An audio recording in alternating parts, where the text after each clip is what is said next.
बिहार विधानसभा निवडणुकीमध्ये एनडीएचं सरकार स्थापन होईल असा अंदाज विविध एक्झिट पोलनी वर्तवलेला आहे। चाणक्य असेल, दैनिक भास्कर, पोल डायरी आणि इतर संस्थांनी केलेल्या एक्झिट पोलनुसार बिहारमध्ये एनडीएचं सरकार येणार असल्याचं भाकीत वर्तवण्यात आलेलं आहे। बिहार विधानसभा निवडणुकीसाठी मतदान प्रक्रिया पूर्ण झाली आहे। 243 जागांसाठी 2 टप्प्यांमध्ये मतदान घेण्यात आलं। येत्या शुक्रवारी 14 नोव्हेंबरला बिहारमध्ये मतमोजणी आहे। बिहारमधल्या जनतेनं राज्यातली सूत्र कुणाला सोपवली आहेत याचं चित्र त्या दिवशी 14 तारखेला स्पष्ट होणार आहे। बिहारमध्ये एनडीएचं सरकार येणार असे अंदाज वर्तवण्यात आलेले आहेत। सगळ्या एक्झिट पोलमध्ये साधारणतः एनडीएच्या सरकारला अंदाज दिसताना पाहायला मिळतोय। यामध्ये जर आपण बघितलं तर चाणक्यचा एक्झिट पोल असेल, दैनिक भास्करचा पोल असेल, पोल डायरी आणि इतर संस्थांनी केलेल्या एक्झिट पोलनुसार बिहारमध्ये एनडीएचं सरकार येणार असल्याचं भाकीत वर्तवण्यात आलेलं आहे। मात्र हा अंदाज आहे आणि खरं चित्र जे आहे ते 14 तारखेला शुक्रवारी स्पष्ट होणार आहे।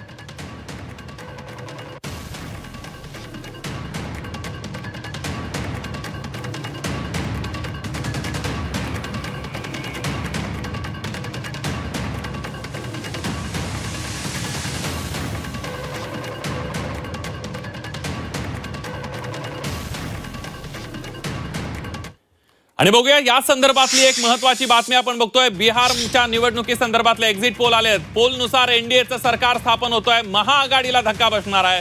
पी मार्चच्या पोलनुसार एनडीएला 142 जागांच्या पुढे मिळणार। दैनिक भास्करच्या पोलनुसार एनडीए 145 ते 160 पोलनुसार एनडीएचं सरकार येणार असल्याचा अंदाज वर्तवण्यात आलेला आहे। अंदाज या ठिकाणी पाहायला मिळतोय आणि महाआघाडीला मोठा धक्का पाहायला मिळतोय।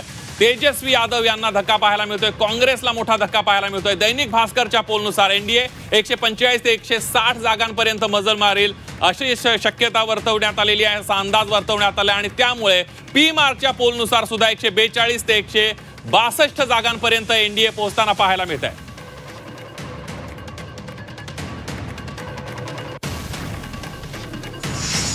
आपण बघूयात कोणत्या कोणत्या पोलनी कशा पद्धतीने ह्या जागा दिलेल्या आहेत।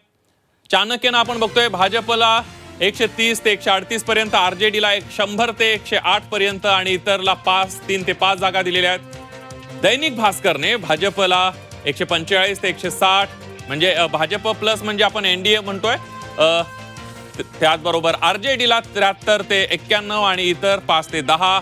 रुद्र या संस्थेने 140 ते 152 भाजपला दिलेले आहेत। भाजप आणि इतर पक्षांना, मित्र पक्षांना आरजेडी प्लसला 84 ते 97 आणि इतर 0 दिलेले आहेत। पोल डायरीनं सुद्धा भाजप म्हणजे एनडीएला बहुमताचा आकडा पाहायला मिळतोय, कारण पोल डायरीने 184 ते 209 जागा दिलेल्या आहेत। आरजेडी प्लसला 32 ते 49 आणि इतरला 1 ते 2 जागा। डीव्ही रिसर्चनं 137 ते 152 जागा दिलेल्या आहेत। एनडीएला आरजेडीला 83 ते 98 जागा दिलेल्या आहेत, तर मॅटिजनं 147 ते 167 जागा दिलेल्या आहेत। भाजप आणि इतर मित्रपक्षांना तर आरजेडी आणि मित्रपक्षांना 70 ते 90 जागा दिलेल्या आहेत।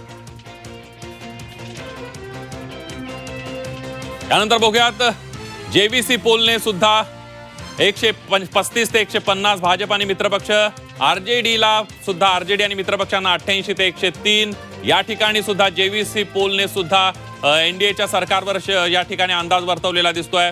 पीपल्स इनसाइडनं सुद्धा 133 ते 148 भाजप आणि मित्रपक्षांना, आरजेडी आणि मित्रपक्षांना 87 ते 102 जागा।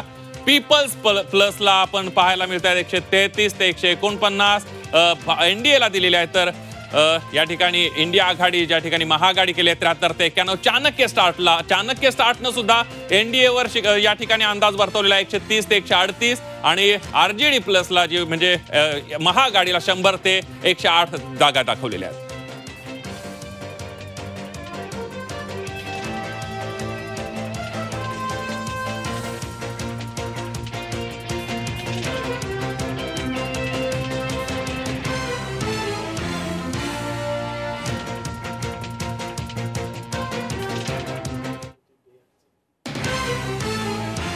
आपण बघतोय बिहारमध्ये एक्झिट पोल आता बिहारचे समोर आलेले आहेत। जवळपास सर्व संस्थांनी एनडीएचं बहुमत दाखवलेला आहे, अंदाज वर्तवलेला आहे। त्यामुळे एक्झिट पोलच्या अंदाजानुसार बिहारमध्ये एनडीए पुन्हा एकदा सरकार स्थापन करण्याची शक्यता आणि अंदाज वर्तवण्यात आला। चाणक्यनं आपण बघतोय 130 ते 138 जागा दाखवल्या आहेत एनडीएला, तर आरजेडी म्हणजे महाआघाडीला 100 ते 8 जागा, मॅट्रिजनं 147 ते 167 जागा दाखवलेल्या आहेत भाजप आणि मित्रपक्षांना, तर आरजेडी आणि मित्रपक्षांना 70 ते 90.